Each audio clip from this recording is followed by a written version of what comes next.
Hi, my name is Maxie Long, and today I'm going to teach you guys how to properly cook a steak. Today I'll be using a ribeye from Whole Foods. Anyone can get this kind of steak. So what you're going to want to do first is season your steak liberally. Is it important that you heavily season your steak because the ribeye is a very thick piece of meat, and you want to make sure that the salt penetrates through the layers of the meat. So just make sure to coat every side with salt and pepper, and as you can see here, I'm mopping up all the salt from the cutting board, and now I'm cracking the pepper. So this is a good seasoning technique.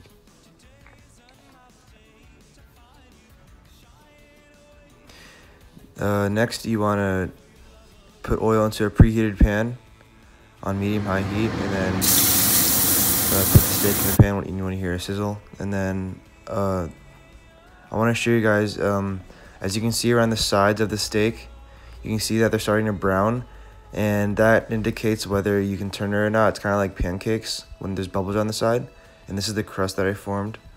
This is the kind of crust you want to form. And yeah, so now we're going to baste the steak by using butter, garlic, and thyme.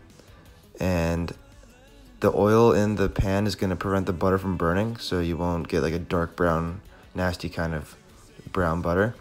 So now we're going to use a spoon and use the butter that was basically frying the garlic and the thyme, and pick it up with a spoon and pour it over the steak. This ensures a nice juicy tender steak. The butter is going to penetrate the meat and make sure it gets all the flavor into the actual steak itself. The garlic and thyme is optional. You could use rosemary, you could use really whatever you like. It's up to you, it's preference really. I just like using the garlic because I just like the flavor of it with butter and thyme, and it's just a classic pairing with steak.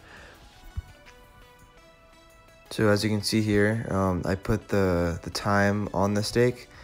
You can do this, you don't have to do this, but I just feel like it it sweats the thyme out. And yeah, so now you're gonna want to rest your meat.